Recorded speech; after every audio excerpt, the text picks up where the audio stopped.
topic po natin ngayong linggong to ay napaka-interesting po. Ito po ay tinatawag nating carbo loading o carbohydrate loading. Sa carbohydrates po nakukuha the most efficient production ng energy level.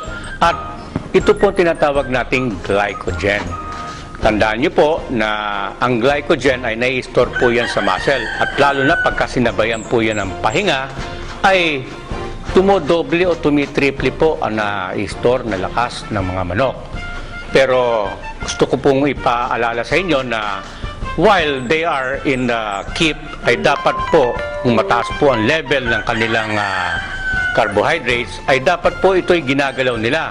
At ito nga po yung tinatawag natin training na ginagawa nyo na routine from day 1 up to day 18. Na tuloy-tuloy po yan. Ngayon po, kailan po natin sinisimulan ang carbo loading? Ito po ay sinisimulan ko po ng day 18 at ganito po ang proseso. Kung ano mismo ang timpla na binibigay natin from day 1 up to day 18 ay ganun pa rin. Walang tinatanggal po doon. Nandun po mismo yung grains na mixture, pati yung pellets, yung egg white, pati po yung milk ay wala pong nawawala doon.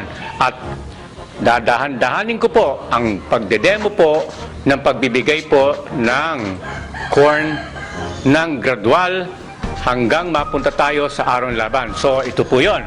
Sa day 18, ako po ay nagdadagdag ng 2 tablespoon in the morning at 2 tablespoon in the afternoon. So mapapansin natin, dumadami na po. Ngayon, kinabukasan, which is day 19, ako po ay nagbibigay ng 4 tablespoon na po. So 2 tablespoon more, no? Ng umaga, 4 tablespoon at sa hapon ay 4 tablespoon again. At day 20, which is 1 day before the fight, ako po ay nagbibigay ng 6 tablespoon in the morning at 6 tablespoon in the afternoon.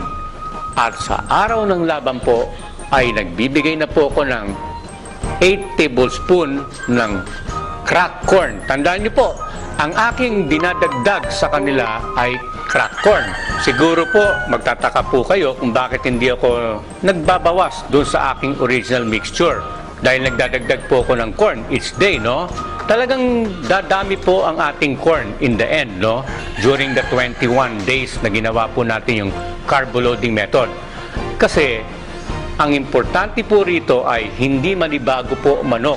Kaya ginagawa po natin gradual eh. Kaya nga 2 and then 4, then 6, then 8 tablespoon po ang pinakahuli na pagdadagdag po ng ating corn.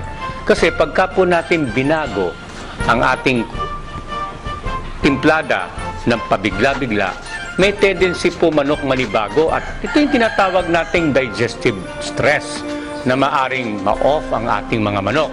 Pangalawa ay maaari din pong lumakas ang pag-inom ng tubig nila.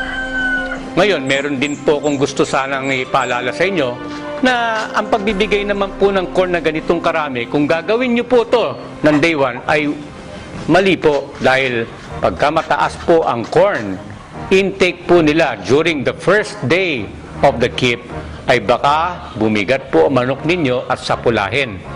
At ang pagbibigay lang po during the last 4 days na sinabayan po ng pahinga ay hindi po makakabigat sa inyong manok. At ito po ang tinatawag nating nako-convert ito into energy.